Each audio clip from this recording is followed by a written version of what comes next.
বাংলাদেশি ফালান ফালান আমি ভালো খাম দিতেছি ফালান না ভাই উঠেন ভাই। আপনি মনে লিখে যা হরছেন এই মোর আপন মায়ের পেটের বাইরে হরতে না। নাম কি? লিয়াকত। কাজ দরকার না? ভাই কাজ দরকার। পাসপোর্ট আছে? Work permit? হ্যাঁ, আর কাগজপত্র পাসপোর্ট আছে? আপনি কি বাংলাদেশি? কি হয়েছে আপনারা কাঁদতেছেন কেন? মোর পাসপোর্ট নাই, কাগজপত্র নাই, সারাটা দিন কাজ বিশ্রাইছি, কেউ কোথাও কোনো কাজ দেয় না।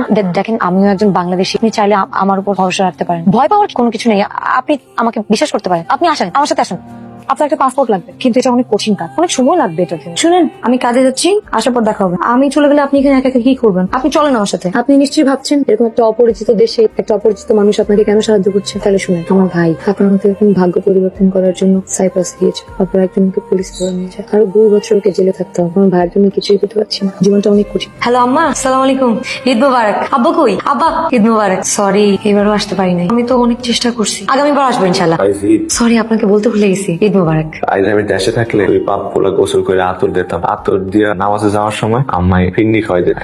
কোথায় আর আমি কোথায়? আসসালামু আলাইকুম আম্মা। ওই লিয়াকত কেমন আছো রে বাপ? ওই আম্মা, কতদিন পর তোমার গলার আওয়াজটা শুনতে আসি আম্মা, কি যে শান্তি লাগতে আছে আম্মা। আব্বাই আছে কেমন? তোর আব্বার শরীরটা ভালো চিন্তাছে না রে বাবা। আম্মা তুই চিন্তা করো না আম্মা, আগামী মাসে আমি কয়টা টাকা পাঠাবো না আম্মা। আমি একটা খুব ভালো জায়গায় চাকরি পাইছি আম্মা, বুঝছো? একটা 5 স্টার হোটেলে ক্লিনারের চাকরি আম্মা। আলহামদুলিল্লাহ। আম্মা বেতনও মেলা টাকা দেয় আম্মা। আমার কই থাকতে দেশে জানো? এই হোটেলে একটা রুম আছে, এই রুমে থাকতে দেশে আম্মা। আমার এই কয়টা দিন সময় দাও, আগামী মাসে কয়টা টাকা পাঠাবো না। আচ্ছা আমার রাহি এখান থেকে ফোন দিতে হয়, তো আমার তো ফোন নাই। এই ফোন বুদ্ধি দিয়ে টাকা ওঠে মেলা। আমার লোকে দোয়া হইতো আম্মা।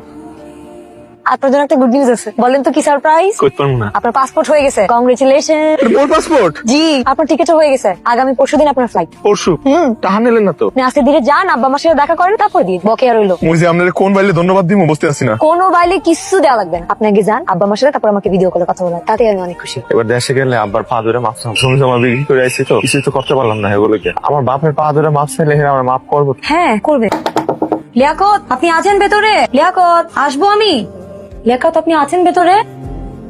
আপনার কাছে মোর কৃতজ্ঞতা প্রকাশের সঠিক ভাষা জানা নাই। আপনি মোর হারায় যাওয়া জীবনটারে খুঁজা দিছেন। যখন মনে হয়েছে এই জীবনটার কোনো মূল্য নাই, ঠিক তখন আপনি বিশ্বাস দিছেন। কিন্তু আজ পৃথিবীর সব চাইতে স্বার্থপর মানুষের লাহান মুই চলে যাইতেছি, মুই পলাই যাইতেছি। দেশে ফেরা মোর পক্ষে সম্ভব না। মোর আব্বা আম্মাই এগো সব সম্বল বিক্রি করে মোরে লয়ে যে স্বপ্ন দেখছিল, এই সুন্দর স্বপ্ন ধ্বংস হইতে আমি দিতে পারবো। আল্লাহ ক্ষমা করে দিন।